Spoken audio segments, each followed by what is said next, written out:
Hi everybody, welcome to SASoccerMag.com. I'm Kevin Ferguson, aka the Moneyman, and I've got Dylan here, my main man, but we call him Moneyball. Why? 7 out of 9 this week. 6 out of 8. So. Okay, I'm going to correct you again. I'm tired of correcting the 6 out of 8 in the Premier, and he got the Liverpool result right. He said it would be they'd win in a penalty, but it didn't matter. If he'd have bet on them for the draw, he would have won his bet because they did draw. So well done, Dylan. I mean, thank you. Bravo. And don't get over emotional on me this show, you know. Try and keep it together. An interesting week, not really this week coming up, is not the derby, Man United, Man City. Derby's always a good one. But nothing too salivating on the agenda, so let's get straight into it. Brentford, Chelsea. Now, Chelsea are taping this. They played last night, and they were lucky to get a win against Leeds. It was a very late winner. It was, the 90th minute. Yeah. As a Leeds fan, I was gutted, obviously. But I'm glad that we're out of the FA Cup, because you would never get knocked out by a better team than Chelsea. Focus on promotion. Just we're in second, let's focus on that, and steady as she goes. Brentford, Chelsea. I worry for Chelsea playing, though they had a youthful team out there. 2 games in a week. Not always easy. I think if we look at the final that they played against Liverpool, they should have won the game in the 90. I think that they had way better chances. Kelleher made some great saves. I think there were good defensive moments from Liverpool. You sent me an abusive text, actually, didn't you, with a swear word? But it was positive. It was positive. It was an emotional. Yeah. It was well done to you. Hey, that must have been. It was nice. It was good. But are you buying this Klopp babes thing where this is the future? This is the, it's great that they won and at the average age on the field I think was very young, but. Are you buying into the legacy thing? I think right now it's easy to get sucked into like, oh my gosh, this is like the golden generation of the Liverpool Academy, because the players are coming in and we didn't know who they were. I think their first pre-season tour was this year or the start of the season. They'd been under 18. Most of them actually started in the under 18s at the beginning of the season. And they've come in and the performance levels hasn't dropped significantly enough. Yeah. You're still winning games. I think the Luton game, that was also a lot of young players. And last night against Southampton. Yeah. So you look at it and you're like, it's easy to get carried away. But I think the nice thing about having Jurgen Klopp as manager and for such a long period of time, they don't have to really. The thing they have to adjust to is the level of the game, but they don't have to adjust to style of play or anything like that because it's so cohesive. If you play as a midfielder in the under 18s, you play the exact same way as Alexis McAllister. But isn't the structure that he's put in place there leaving as well? And that's the thing that I worry about as a Liverpool fan, in terms of, you just look at Klopp. He's so bloody charismatic. He's so likable. I mean, I think even, who's your biggest enemy? Not yours personally. I meant, we'll leave that to another day. But I mean, in terms of Liverpool, who's their biggest? Who would you say their biggest is? It Man United? I'd say probably Man United. I don't know. I think it just feels nicer beating Man United. See, I think that even Man United fans can't dislike Klopp unless they're subhuman. And we do know that there's some subhuman Man United fans, and some even more subhuman Liverpool fans. I sat beside a prick in the Madrid Liverpool. Game in France, and I just wanted to punch the daylights out of this millennial that just was abusing. Was he French? No, he wasn't. He was Liverpudlian. Just a dickhead. Anyway, that's a different conference, and we'll save that for then. So let's start with Liverpool. Actually, Nottingham Forest, because we've waxed on about it for too long now. Sorry, Chelsea fans. Nottingham Forest at home. They look a little different under Espirito Santos. Nuno. The Portuguese guy. They look different under him. They look more capable. I think they played well against United last night as well. I think it was 95th minute winner for United to get through that game. Yeah. This weekend, Liverpool should be slightly stronger. I have a feeling, I think most people have a feeling that Mo Salah and Darwin Nunez and maybe even Szoboszlai will be back, which would be huge. Mm-hmm.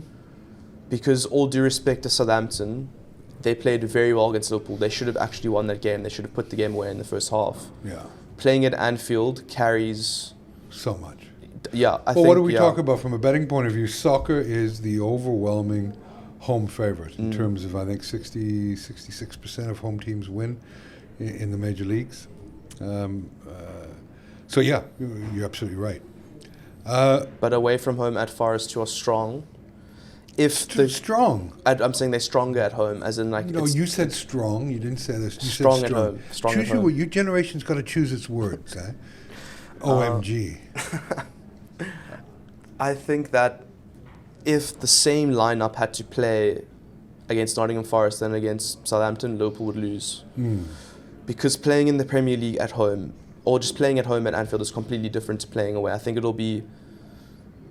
You could see in the first half an hour, 40 minutes of that game, Bobby Clark, McConnell, Kumas, the young players, quality-wise, they stand up, they do well, but it was the experience or physically getting bullied at times. Well, I think that's the biggest thing, right? When you're playing a senior men's side, a senior men's team in the Premier League, they're not intimidated by youth. You know, it's and 3, 4, 5 years is a massive divide in age at that time in your life. Definitely. You know? And I think there are teenagers playing against 32, 30-year-old men who have been playing for 10, 15 years.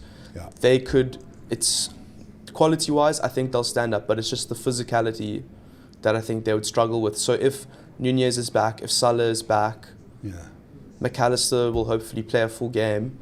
Yeah. Then I think Liverpool, it'll be okay. It just depends how serious, if those players are coming back or not. What score do you have? With all the ifs, ands, and maybes. I think this will be a tight game. I don't see Liverpool coming here and winning 4-0, 5-0. I don't see that either. I'm not going to say if. I'm going to say 2-1 Liverpool. 2-1 Liverpool. 2-1 Liverpool's my score as well. I think they do enough to eke out a win.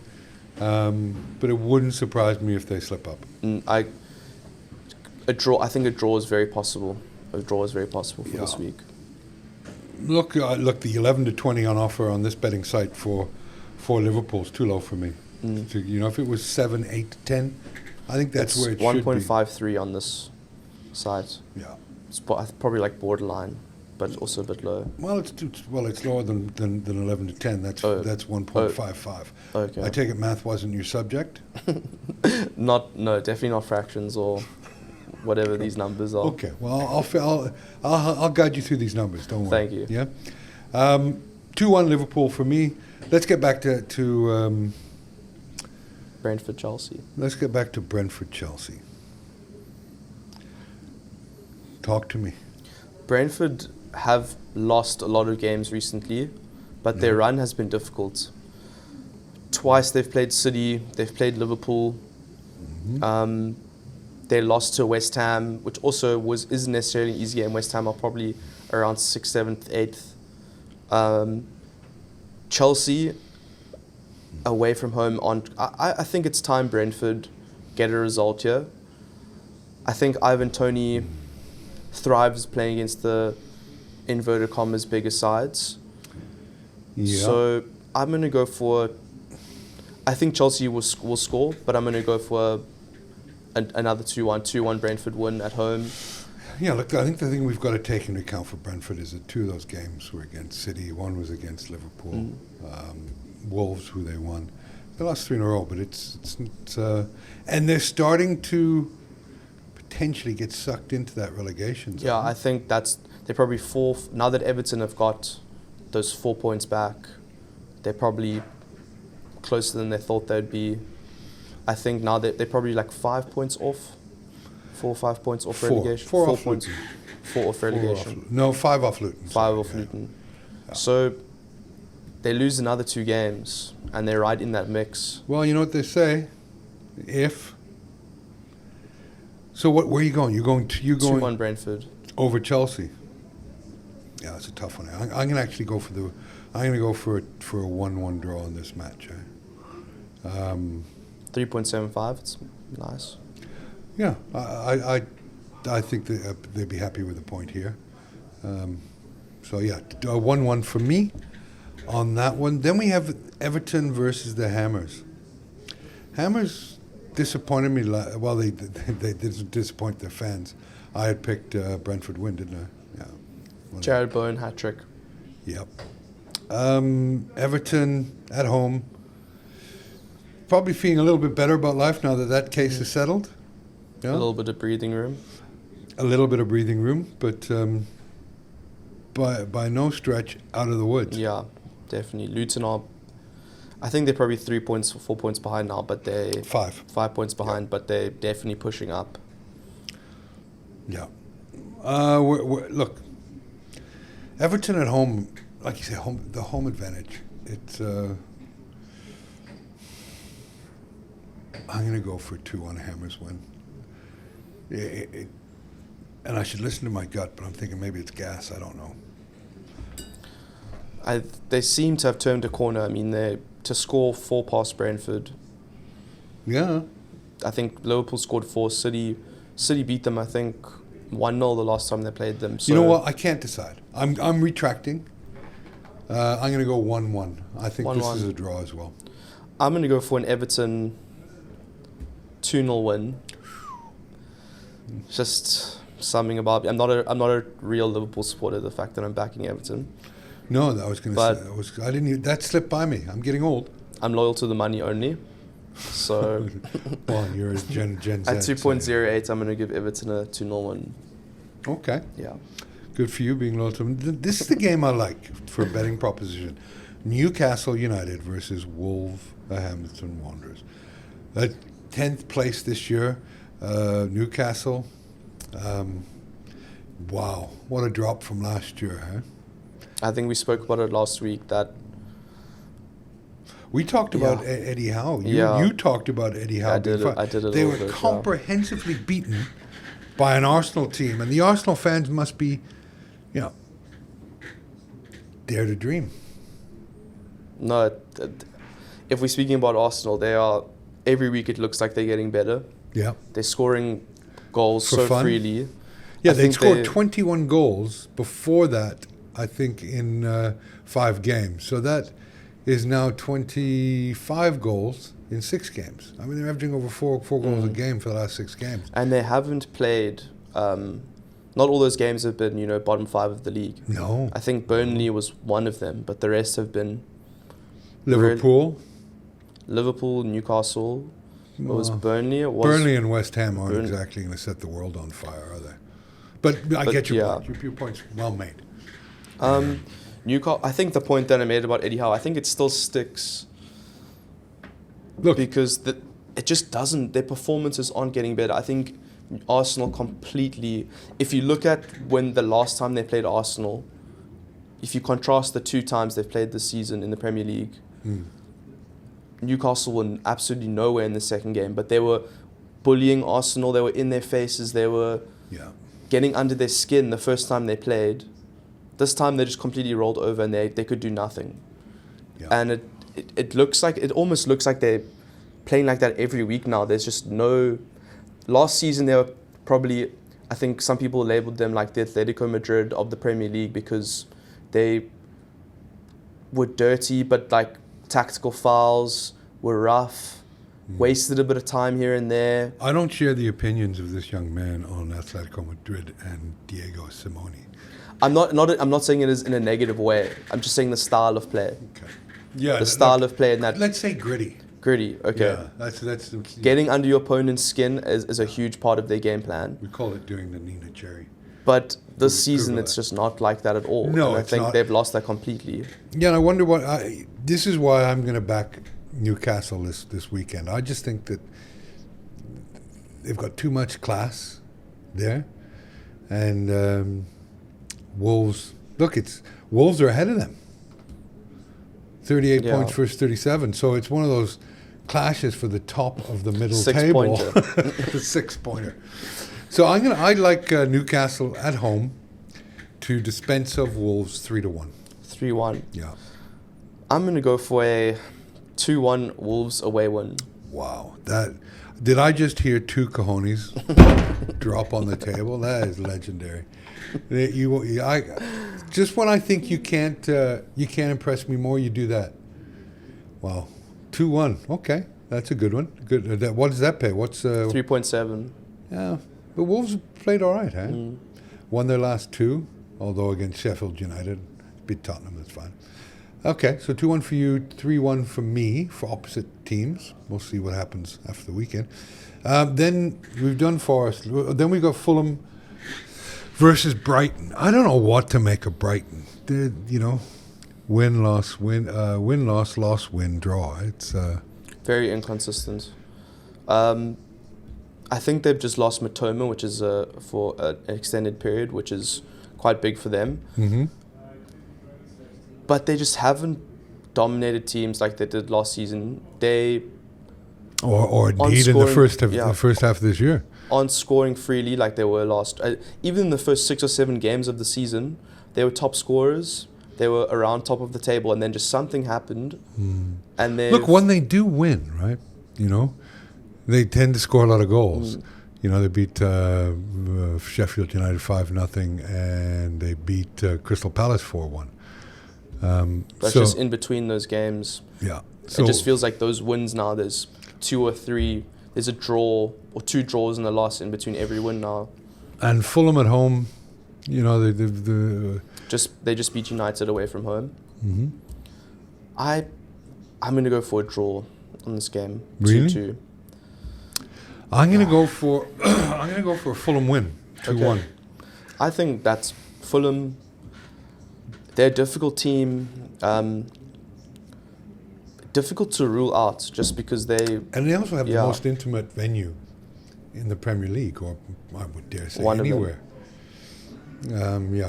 Well, I mean, so close. The crowd is almost on the playing pitch, field. Yeah.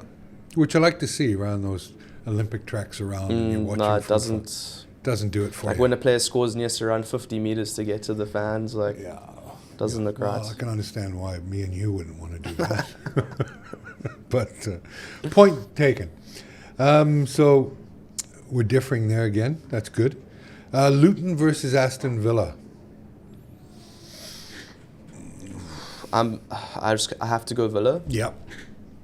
I think they're just the way stronger team.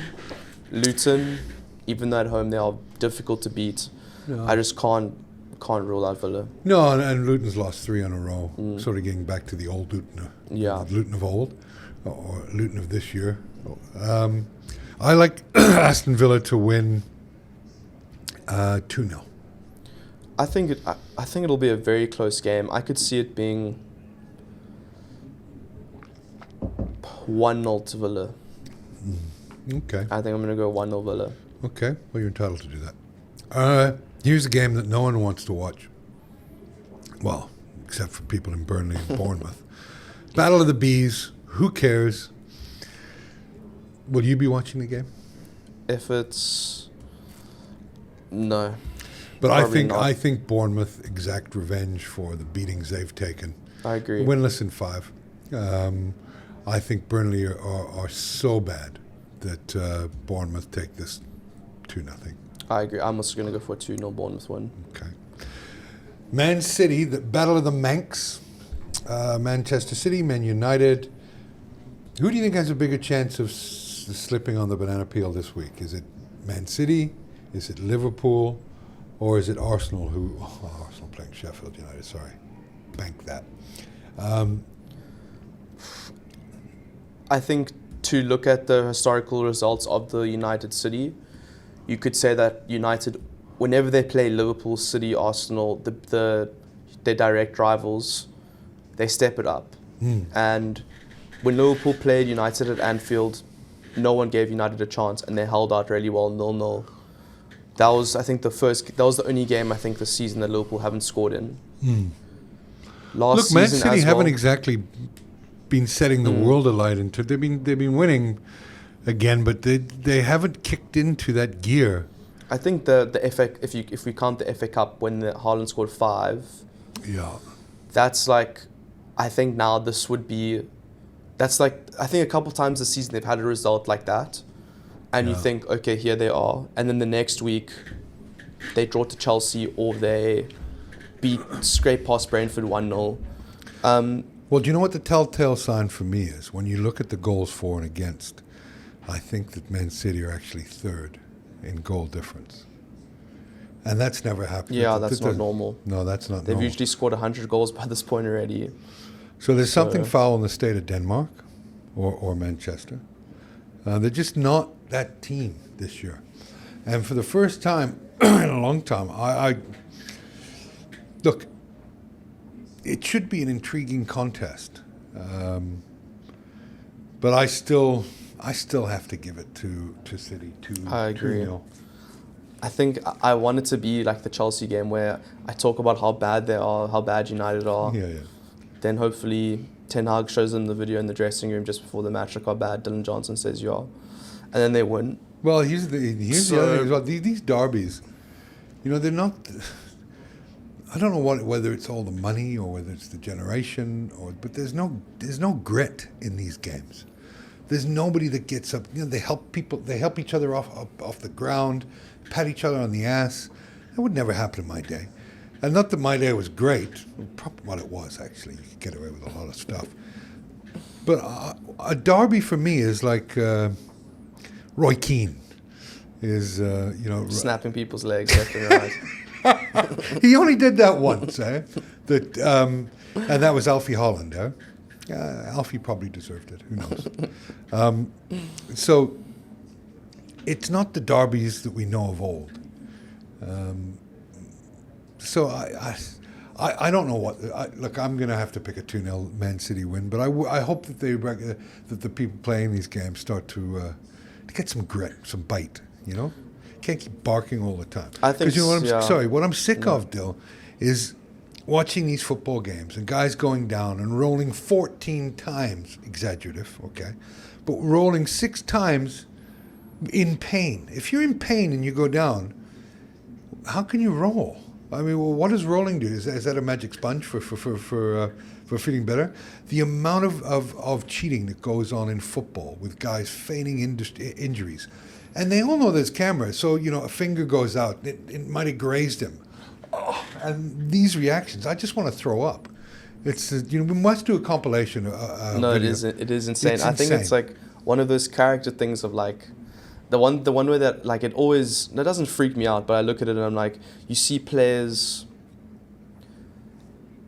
they will kick the ball out and it'll be for corner, but then they'll appeal for a goal kick, and then they'll go crazy as if they didn't touch it. Well, but you can literally see that they have touched it. And then it's like, imagine like their children or their family watching that in the stands being like, I've just seen like my dad literally lie blatantly. I don't know, it's just like a weird thing, certain people, but I think there has to be an element, that's the game nowadays, in that like you got to get those tiny, the margins are so small that if you get that foul that isn't really a foul on the edge of the box, like, you take it. Well, I remember that they used to have the yellow card for and maybe this is the blue card. Simulation or faking. It's we don't even talk about this enough. I mean, the world in terms of sports, because it's starting to creep into rugby as well now. As we saw last year with Australia, that scrum half that went down like he was shot by a sniper. This happens every single game in every football match I can watch or anybody else can watch. In fact, a guy goes down and the referee pays no attention to him, and the play goes on, and he gets up. He limps for 3 steps. He does the Australian 3-stroke, and then he's fine. It's like, you should be ashamed of yourself. I mean, what kind of culture? I think it's like the way it's judged, when they brought in yellow card for simulation, it solves the problem, but only if it's managed correctly. I think. Oh, wow, that's deep. No, but how many times have you seen a player get yellow carded for simulation this season? Probably twice. I think Basuma got a yellow card for simulation and he got a red card eventually.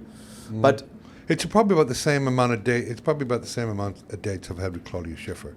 Doesn't happen, you know. But so the way to solve it is there, but it's similar to VAR in that referees just don't manage it correctly. I'll tell you whatsoever. what. If you said, sorry, and I know I'm being a bit aggressive here because it was really something that sticks in my craw.